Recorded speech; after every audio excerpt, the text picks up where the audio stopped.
Sudah. Selamat siang anak-anak, apakah suara Ibu kedengaran?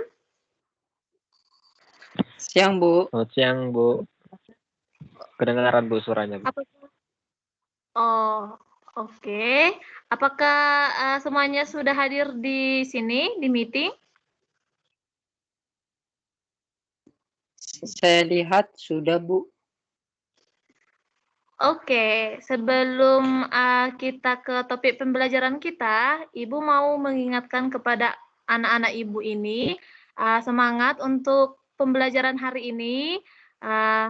Ibu tahu seperti apa kondisi jaringan anak-anak kami dan juga seperti apa pada saat mati lampu ataupun jaringannya hilang seperti itu. Tapi di sini kita tetap mengikuti pembelajaran sebagaimana biasanya dan juga sebisa mungkin kita mengikuti pembelajarannya dengan baik. Seperti itu ya anak-anak.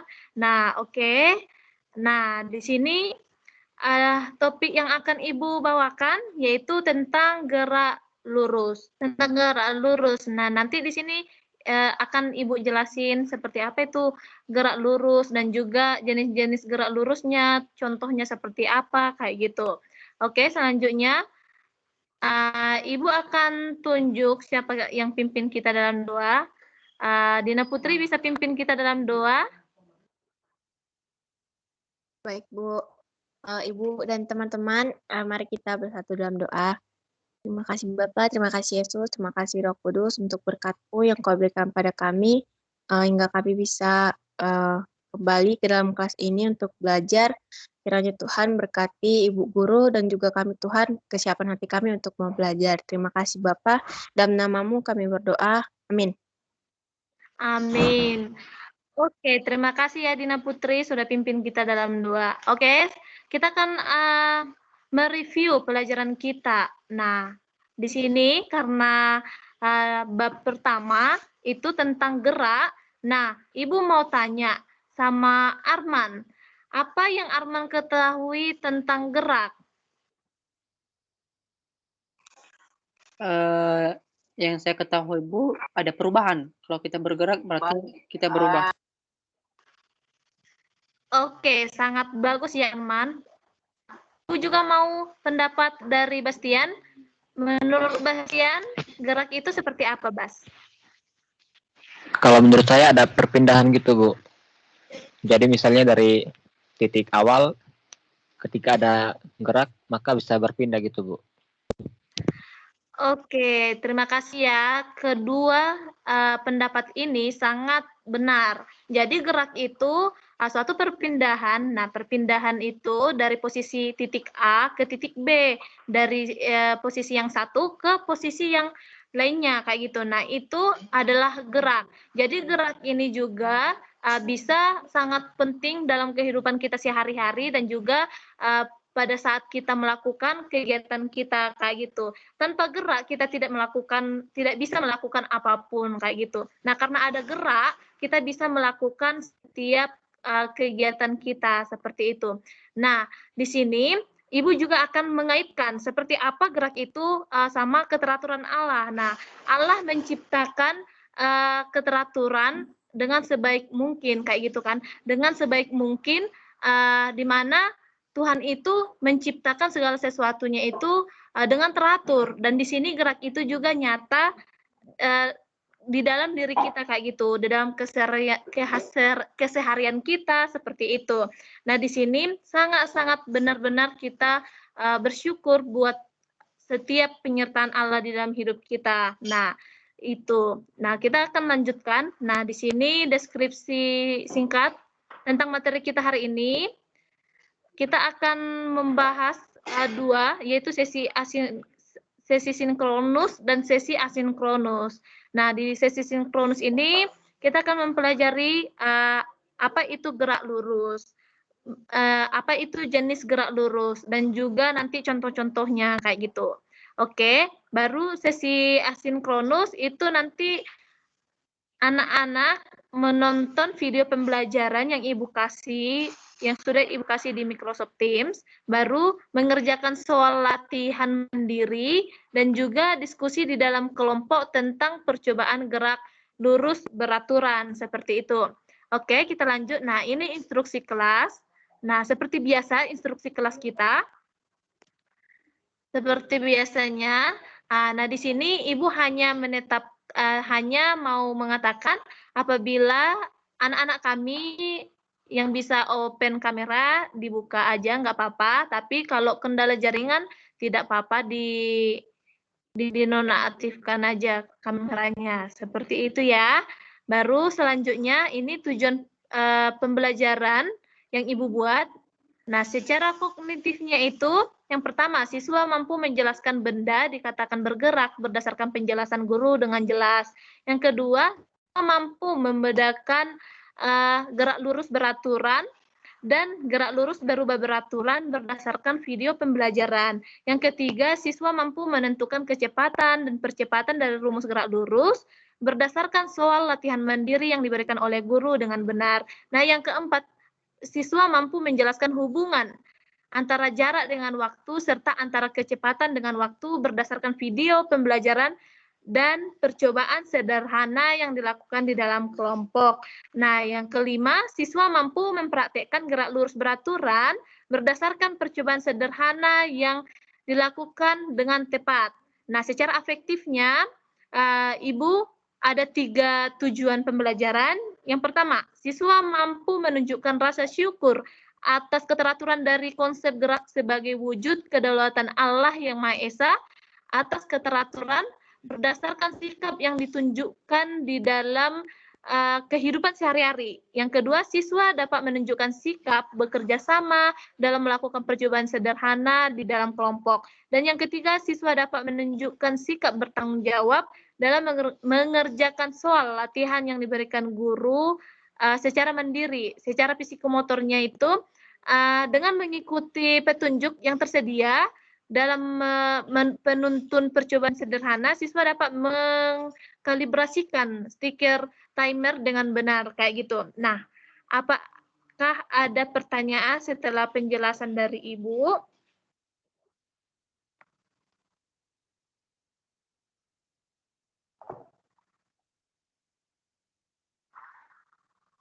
Ada pertanyaan? Tidak.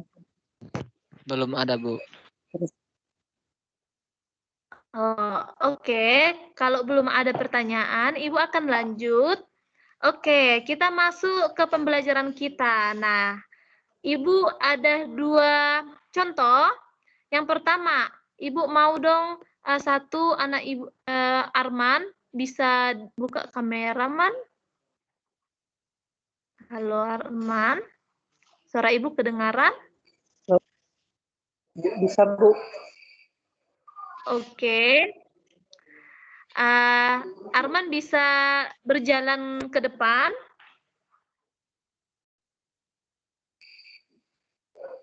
Oke. Dan mundur.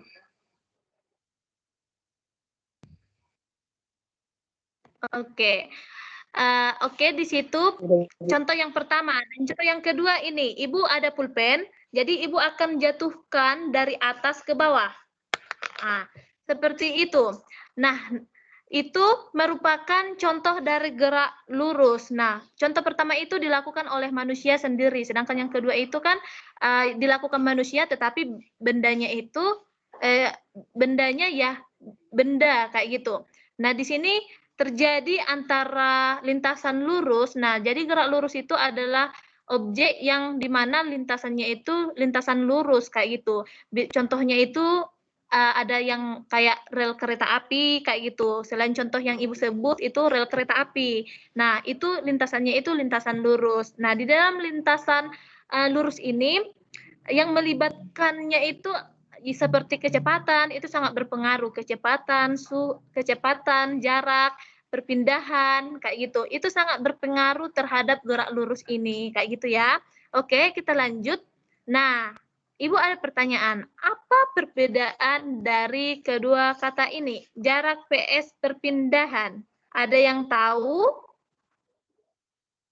Ada yang tahu jarak vs perpindahan apa setelah kita pelajari tentang gerak lurus?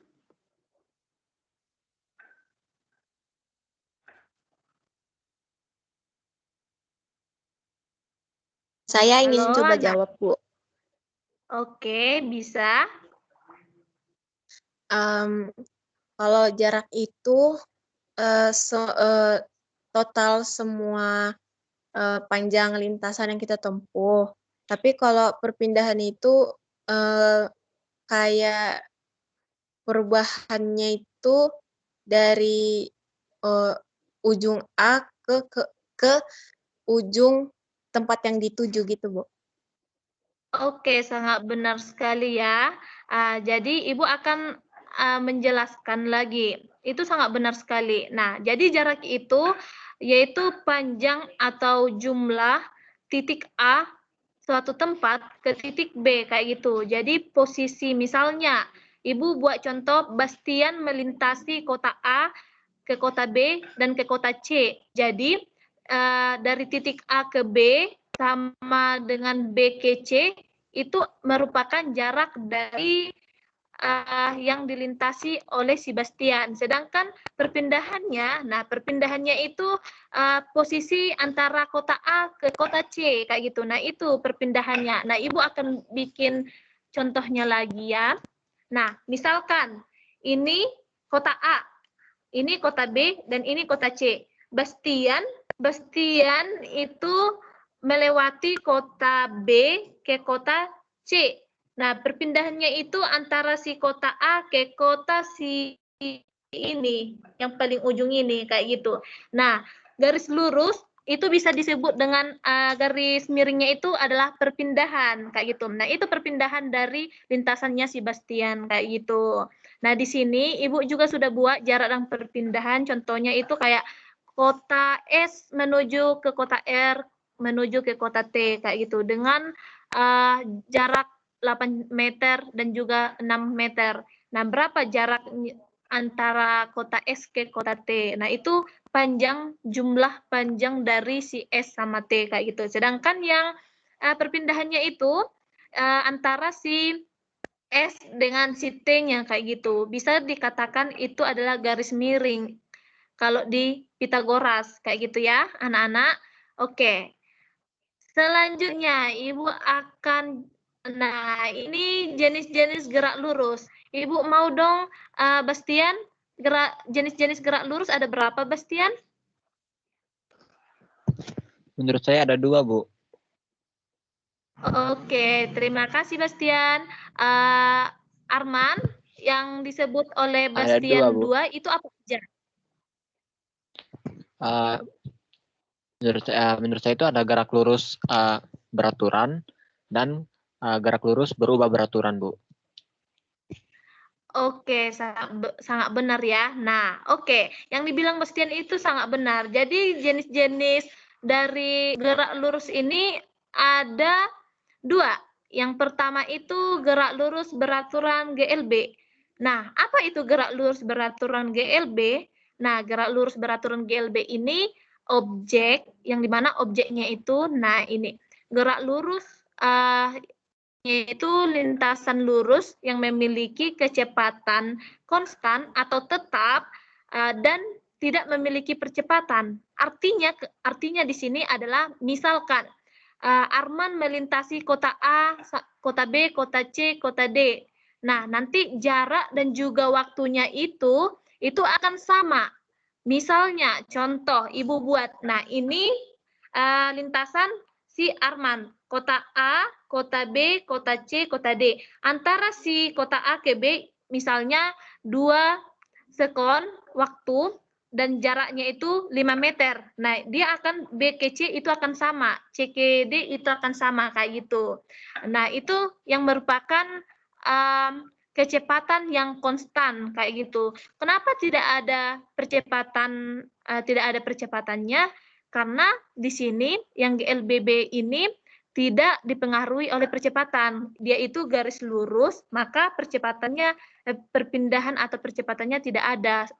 A-nya sama dengan 0, kayak gitu. Nah, rumusnya, nah bisa dilihat di sini ya rumusnya, V sama dengan S per T. Nah, itu kecepatan sama dengan jarak per waktu, kayak gitu. Di mana V itu kecepatan, satunya meter per sekon, S itu jarak, yaitu meter, sedangkan T itu waktu atau sekon kayak gitu. Nah, selain itu juga contoh pada saat Bastian melintasi lingkaran 3/4 lingkaran, maka jarak antara kota A yang dilingkari oleh Bastian sampai kota B itu merupakan jarak antara si lintasan si Bastian, sedangkan yang itunya, yang perpindahannya itu adalah titik B ke A. Contohnya ya, Ibu mau gambarkan contoh misalkan. Nah, ini buku. Ibu akan gambarkan contoh misalnya Bastian bergerak melingkari. Nah, ini 3/4 lingkaran. 3/4 lingkaran dari kota A ke kota B. Nah, jarak si Bastian ini dari A yang lingkaran itu adalah jaraknya, sedangkan yang perpindahannya yang B, yang titik-titik ini kayak gitu, B dan A. Nah, itu perpindahan. Nah, oke, kita lanjut. Nah, yang kedua itu adalah gerak lurus berubah, nah, LBB kayak gitu. Gerak lurus berubah beraturan. Nah, gerak lurus berubah beraturan ini yaitu objek atau lintasan lurus yang dimana percepatannya itu tetap kayak gitu. Percepatannya tetap. Bisa kita lihat dari rumus. Ini rumusnya ya. Nah, rumusnya itu A sama dengan delta V per delta T. Di mana di sini ada perubahan kecepatan per waktunya, perubahan waktunya kayak gitu. Karena artinya di sini kenapa dia percepatannya tetap? Karena setiap kecepatan yang dilakukan, contohnya mobil melintasi kota A ke kota B, pastinya dia akan mengalami kecepatan yang naik turun kayak gitu. Misalnya dia ke kota A, B, C, D kayak gitu kan. Nanti itu waktu sama jaraknya itu pasti ada yang berbeda kayak gitu. Makanya itu ada dua, dipercepat, diperlambat kayak gitu. Kalau misalnya dia itu naik ke atas, berarti menandakan dipercepat. Kalau dia turun, grafiknya turun, berarti dia itu diperlambat kayak gitu ya, Nak. Oke. Apakah dari situ ada pertanyaan?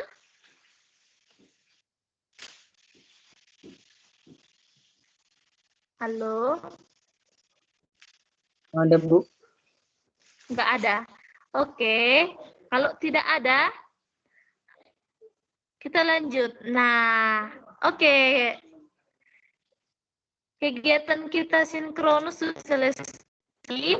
Nah, di sini Ibu akan instruksikan apa aja kegiatan anak-anak kami asinkronus, yaitu yang pertama, menonton video pembelajaran yang sudah Ibu kasih ya kepada anak-anak kami. Dan yang kedua, mengerjakan soal mandiri dan juga melakukan diskusi percobaan mengenai gerak lurus beraturan gitu. Oke, dari sini nanti yang nomor 2 sampai nomor 3 ini atas kumpulnya itu 1 minggu kayak gitu. Nah, kalau misalnya tidak bisa diselesaikan hari ini diskusinya, bisa dilakukan di hari di mana anak-anak kami ada waktunya kayak gitu ya. Oke. Apakah di sini ada yang dibingungkan oleh anak-anak kami? Instruksi dari asinkronus? Saya mau bertanya, Bu. Iya. Nanti Boleh, Man? tugasnya di mana? Oke, pertanyaan yang sangat bagus. Jadi tugasnya itu nanti Ibu sudah buat di Microsoft Teams, bagian dari tugas kalian. Nanti ada di sana 2 bagian, yaitu soal pengerjaan soal mandiri dan juga hasil laporan percobaan kayak gitu. Nanti di bagiannya itu kalian akan masukin seperti itu ya. Ibu sudah buat di Microsoft Teams kayak gitu. Ada lagi? Dari saya sudah cukup, Bu. Yang lain? Dari saya sudah cukup, Bu. Oke, nah ini soal latihan anak-anak ya. Oke, ini soal latihannya. Di sini Ibu mau mengatakan pelajaran ini sangat penting bagi kita, bagaimana kita bisa melihat ilmu sains itu, bagaimana Allah sudah menciptakannya sedemikian rupa buat kita, agar kita bisa melakukan setiap apa yang kita lakukan itu bisa dengan baik, kayak gitu. Contoh halnya dengan gerak ini yang seperti yang Ibu bilang, tanpa gerak kita tidak bisa melakukan apapun, kayak gitu. Tuhan telah menyediakan semuanya itu untuk kita, dan Tuhan mengatur semuanya itu dengan sedemikian rupa untuk kita juga, kayak gitu. Dan kita di sini mari ya kita refleksikan kembali apa yang kita dapat, apa yang kita pelajari hari ini, bisa mendapatkan hasil dan mendapatkan benar-benar kita mengerti bagaimana karya Allah di dalam hidup kita dengan peraturan yang sudah Tuhan tetapkan, kayak gitu ya anak-anak. Oke, sesi sinkronus kita sudah selesai. Ibu mau ingatin jangan lupa berdoa di tempat masing-masing pada saat menyelesaikan sesi asinkronusnya. Oke. Semuanya sudah mengerti? Mengerti, Oke, Bu. Sudah, Bu. Bu. Sudah, Bu. Oke, baiklah. Sekian sesi sinkronus kita. Terima kasih ya anak-anak Ibu. Sampai ketemu di minggu berikutnya. Tuhan Yesus memberkati. Makasih, Bu. Iya, Bu. Terima kasih, Bu. Mas, Bu. Oke.